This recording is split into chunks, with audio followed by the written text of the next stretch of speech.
자, 시설 관리나 엔지니어링 쪽에 계신 분들이라면 이거 진짜 궁금해하셨을 거예요. 우리가 쓰는 이 증기, 도대체 비용이 얼마나 되는 걸까? 오늘 그 비용의 비밀을 한번 파헤쳐 보겠습니다. 사실 이 모든 이야기는요, 온라인에 올라온 실제 질문 하나에서 시작됐어요.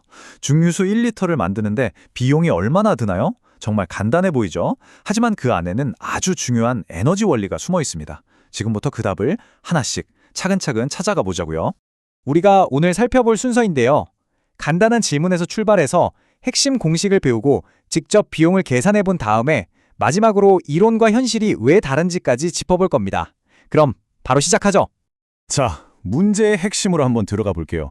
한 사용자가 이런 질문을 올렸어요. 아니, 저희 시설에서요, 증류수 딱 1리터를 만드는데 다른 거 다 빼고 순수하게 에너지 비용만 계산하면 얼마 정도 들까요? 바로 이 질문이 모든 계산의 출발점입니다. 근데 말이죠. 비용, 그러니까 돈 이야기를 하려면 그 전에 열의 기본 화폐 단위인 에너지가 얼마나 필요한지부터 알아야 합니다. 자, 바로 여기서 열 계산의 가장 핵심적인 도구가 등장합니다. 열 관련 시스템을 다루신다면 이건 뭐 정말 기본 중에 기본이라고 할 수 있죠. 바로 이겁니다. 황금률이죠. Q는 M 곱하기 C 곱하기 델타 T. 원본 자료에서는 이걸 군번 다음으로 절대 잊지 말아야 할 공식이라고까지 표현하더라고요. 그만큼 근본적이라는 뜻이겠죠? 이게 뭐가 좋으냐면요. 복잡해 보이는 공식을 이렇게 네 가지 간단한 요소로 딱 나눠준다는 거예요. Q는 우리가 구해야 할 총열 에너지, M은 질량, C는 비열, 그리고 델타 T는 온도 변화. 어때요? 이렇게 하나씩 뜯어보니까 별거 아니죠? 좋아요. 그럼 이제 이 공식을 써먹어 봐야겠죠? 그런데 여기서 진짜 중요한 포인트가 하나 있어요. 물을 증기로 만드는 건 계산 한 번으로 딱 끝나는 게 아니라 두 단계로 이루어진 과정이라는 겁니다. 먼저 물을 펄펄 끓여야 하잖아요.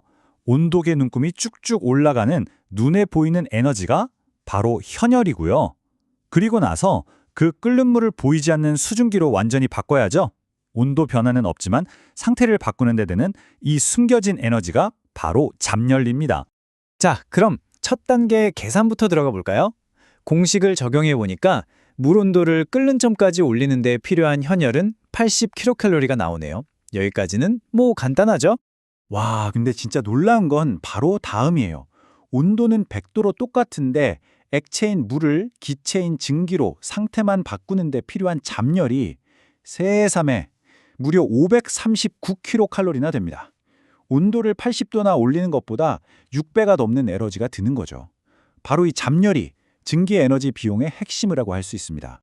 자, 그래서 이 둘을 합치면 이론적으로 필요한 총 에너지는 619kcal가 됩니다. 자, 여기서 꼭 기억하셔야 할 게 있어요.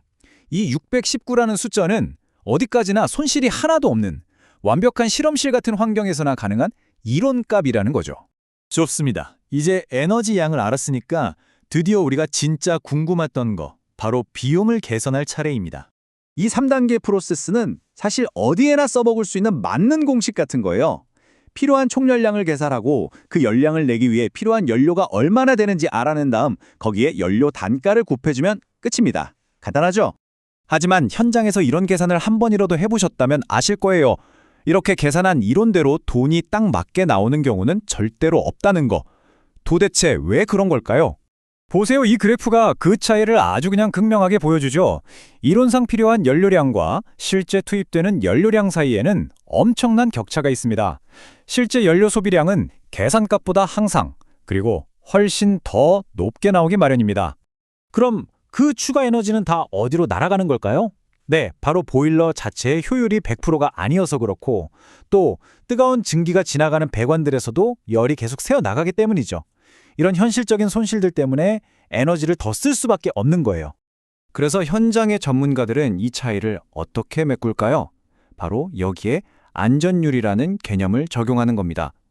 계산에서 나온 이론값에다가 우리 시스템은 한 20에서 30% 정도는 손실이 나겠구나 하고 미리 여유분을 더해서 현실적인 예측치를 만드는 거죠.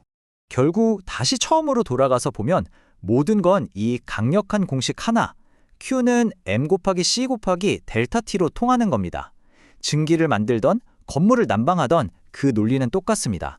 자, 이제 여러분은 비용을 계산하는 방법을 아시게 됐습니다. 그렇다면 오늘 배운 이 지식을 가지고 여러분의 시스템을 한번 들여다보세요. 혹시 우리가 놓치고 있던 숨은 비효율은 없는지, 그래서 당장 줄일 수 있는 비용은 없는지 찾아보시는 건 어떨까요? 시청해주셔서 감사합니다.